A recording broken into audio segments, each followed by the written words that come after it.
Hey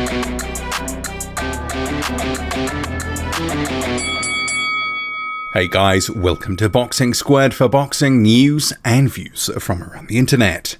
The loss of another top fighter from Frank Warren's Queensberry stable with Josh Warrington joining Matchroom highlights just how important the 5-year extension of Daniel Dubois' contract is to Frank Warren.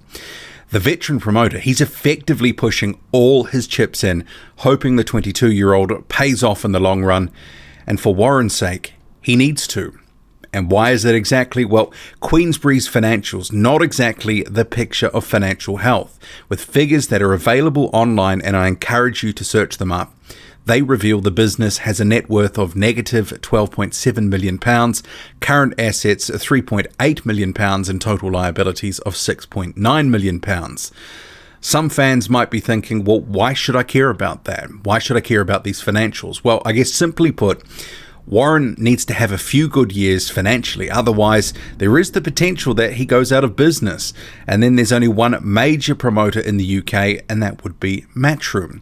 And monopolies are not necessarily a good thing, generally driving down prices, and in the case of boxers that could mean reduced purses. So while not everyone may like Frank Warren, his place in the market is a good thing in respect of the competition front.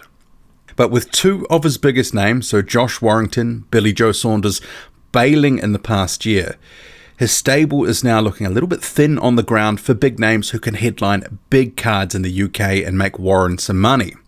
Remembering that Tyson Fury is co-promoted by Warren but fighting in the United States as part of the top-ranked part of his deal.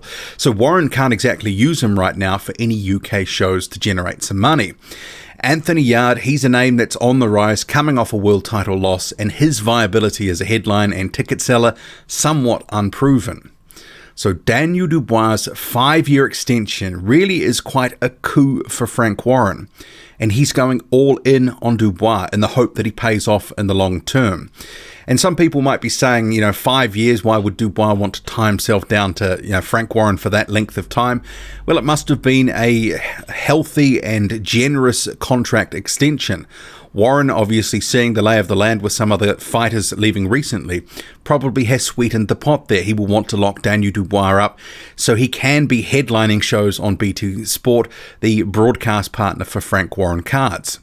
And Warren is right to be bullish about the future of the 22-year-old, who is possibly the number one prospect in all of heavyweight boxing right now. Warren has actively been trying to build Dubois into a star, having him headline cards, picking up belts along the way, grabbing highlight reel knockouts. And he's been doing a good job for the most part of bringing Dubois along, right fights at the right time for the most part. But Daniel Dubois' star maybe isn't as big as it could have been or should be. He hasn't quite caught on with the casual boxing audience to a real extent just yet. But he's very highly rated by fans who do follow the sport closely. And my view on why he's not bigger than he should be right now, it's kind of twofold. One, he didn't come into the pros with a big amateur background, which would have built his name and some buzz behind him, including if he'd actually won some major tournaments or a medal at the Olympics or Commonwealth Games, etc. That does give you a bit more name recognition coming into the pros. And the second, he is a very reserved person in the main, hasn't exactly set the world on fire with his banter or public statements, rather preferring to do his talking in the ring for the most part. But as he's maturing, getting used to the cameras, the media, he is coming out of his shell. And there were some signs of life in the recent announcement and press conference for the biggest fight of his career to date on April 11th against Joe Joyce. And that fight is pivotal for Dubois and also Warren. For Dubois, it's easily the biggest test of his career, and it will show fans where he's really at. Joe Joyce is a tough test for Dubois. It is close to a 50-50. Many people find it hard to pick a winner, or they're just sort of edging it to Dubois, but think that Joyce is a live opponent for Dubois to be facing, as opposed to some of the soft touches, hand-picked opponents he faced in 2019, like Ebenezer Tete and Kyotaru Fujimoto. It literally could be, if he wins, the springboard to stardom, catapult him into the minds of the broader public and have him much closer to a title shot. As it is, he's currently number 3 in the WBO, and let's face it, his most likely shot at a world title, due to the fact that he's almost on an island being with Frank Warren, is through a mandatory shot, which he may be able to secure in 2021 if he keeps winning. For Warren, he needs Dubois to keep winning just for many of the reasons I've already outlined. His business is almost relying on it.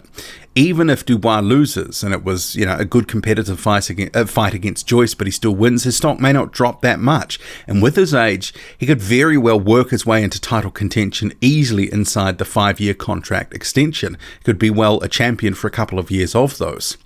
But if he wins in April, and keeps winning, and goes on to become a champion, and possibly a dominant champion, then Frank Warren's faith in Dubois and in playing the long game, it would have paid off.